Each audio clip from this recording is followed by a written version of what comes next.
Dan Perry here with another Dan on Tech Python video. In this video, we're going to take a look at the if statement. We've looked at it in earlier videos, but it's time to go back, take a look, rehash, start over. The more you review, the more you look at things, the better hopefully you'll understand them. So we're going to take a look at the if statement in this video, and I'm going to try to start posting the source code, link to the source code for these videos in this YouTube in the comment section, so that if you need to download and take a look, you can. I've got a simple program already created here. I have defined my main program. I've defined two variables, x and y. I've defined the if statement, or created an if statement which says if x equals y. Notice there is a colon at the end of that line, and then the line below it is indented. Whenever you have a block of text, remember that you indent it in Python. In this case, it's a single line. It could be more than one line. So let's look and talk through and see what's happening.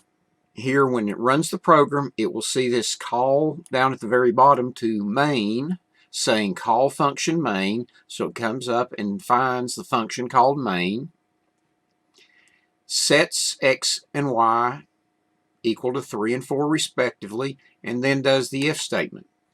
When we are checking or doing an if statement or anything making a decision, we have 6 things we can check for. One is equal. And now we don't use the single equal. The single equal sign is the assignment operator, where if we say x with a single equal 4, what that does is say assign the variable x the value of 4. So what we actually use is a double equal. And the double equal will let us say check to see if those variables are actually equal to each other. As we go through the program, if I run it now and look at my output, it says after the if.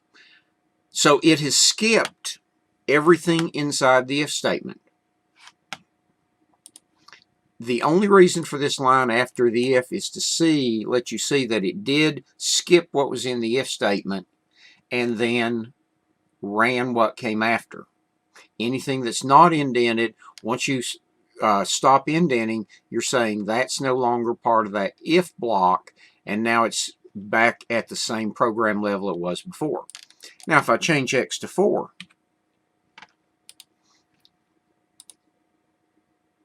now it says 4 equals 4 and then after the if. So what it did now was it said, okay, x equal 4, y equal 4. It checked that if statement and it says that is true. That if statement is true. Since that if statement is true, it went in and executed, in this case again, the one command, the block of text. Then it continued the program afterwards. And that is how a basic if statement is going to work. You check if you match your conditions. In this case, x equal y. It printed the statement x equal y with the values x and y. Then it continued on to whatever was outside the if or after the if. And in my case, I've just got the phrase after the if. Thank you for watching this Dan on Tech video. Please subscribe to this playlist so you don't miss future videos. Please check out and subscribe to our other Dan on Tech channel playlists.